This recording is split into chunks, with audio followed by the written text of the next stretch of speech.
Segunda-feira, 22ª semana do Tempo Comum. Eu sou o Padre Pedro Paulo e estamos começando mais um programa, a Bíblia no Mundo de hoje. Bem, esse mês de setembro, apenas começado na quinta-feira passada, nos traz sempre a recordação de que todos os meses de setembro, aqui neste país, a Igreja recorda a figura tão central de São Jerônimo, presbítero, no V século, ao qual foi encarregada a grande missão de unificar a língua dos dois testamentos, o Antigo Testamento em hebraico, o Novo Testamento em grego, para a língua latina, no momento em que, após um século e meio antes, quase,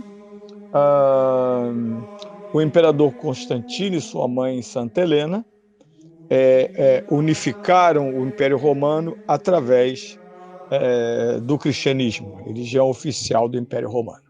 Desde então, muitas foram as tarefas da Igreja neste processo de crescimento, de novos papéis, de desafios que a Igreja Católica iria aceitar e conjugar.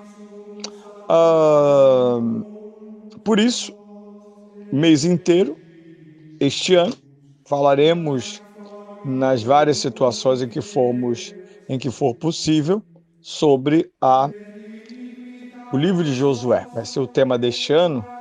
O livro de Josué, para nos situarmos, é o 6º livro da Bíblia, do Antigo Testamento, da Bíblia como um todo.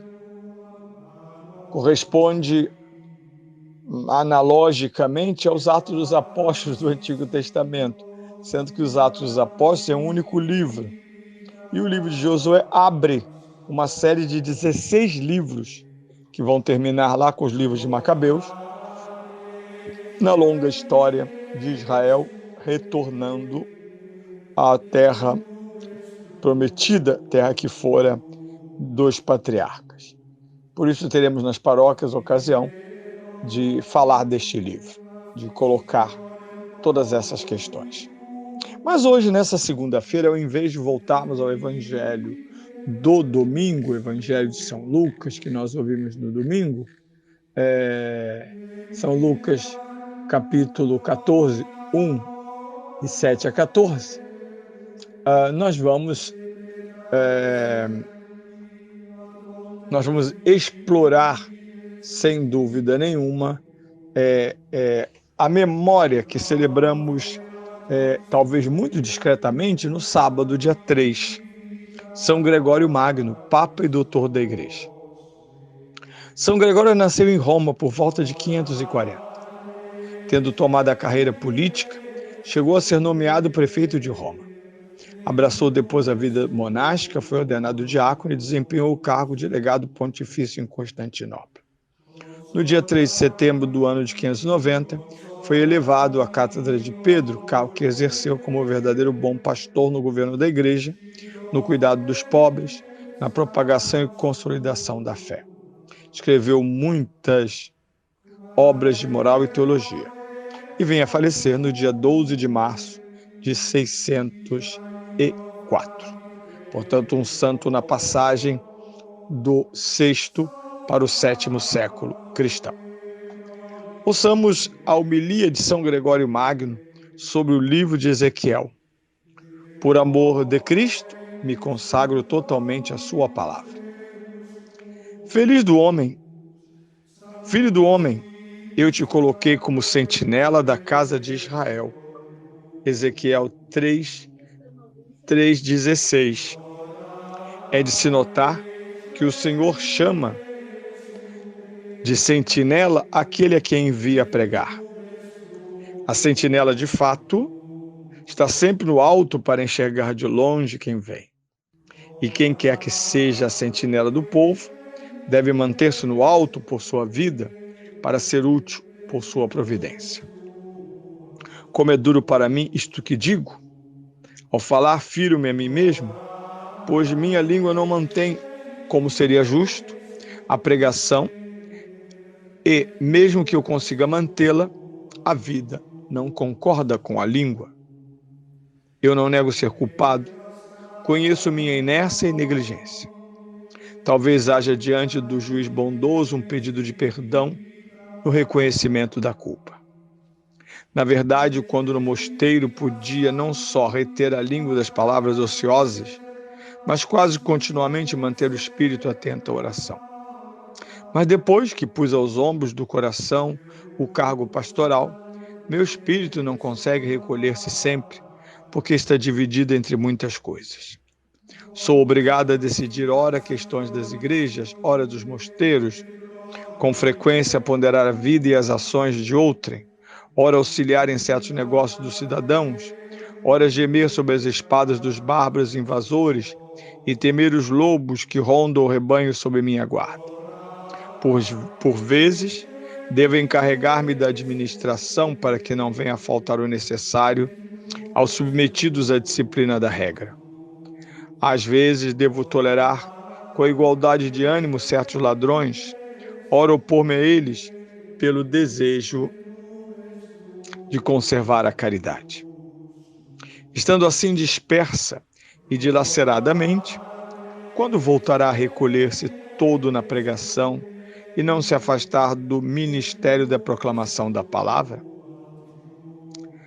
Por obrigação do cargo, muitas vezes tenho que encontrar-me com seculares, por isso sempre relaxo a guarda da língua, pois se constantemente me mantenho sob rigor de minha censura, sei que sou evitado pelos mais fracos e nunca os atraio para onde desejo.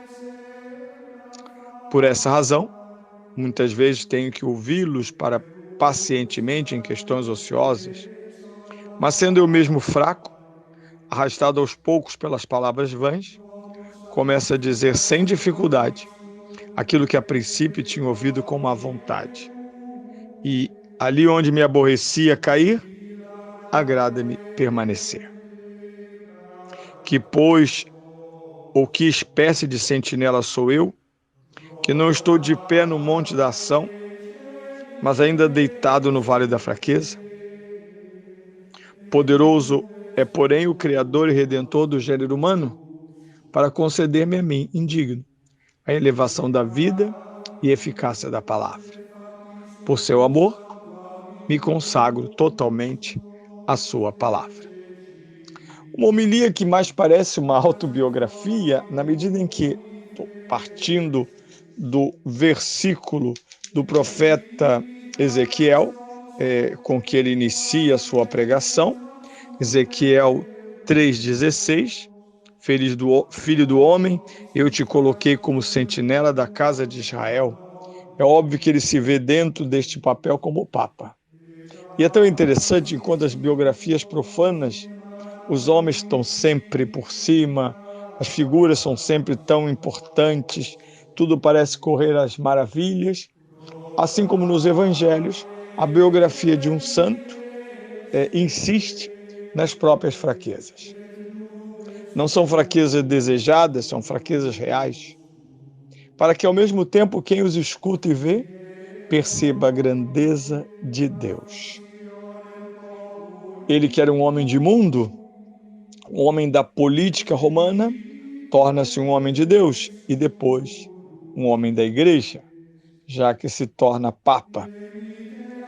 Sabemos que de muitos dos seus escritos, no VI século, nós teremos alimento para situações tão semelhantes no mundo contemporâneo, em que às vezes os padres e bispos se ocupam por obrigação, São Gregório diz por fraqueza, de assuntos seculares, desviando-se dos assuntos da fé, do dogma e da moral. Às vezes são ossos do ofício, às vezes são fraquezas ou ideologias. Mas de uma forma ou de outra, ele termina o seu relato tão animadamente ao dizer: por seu amor, me consagro totalmente à sua palavra.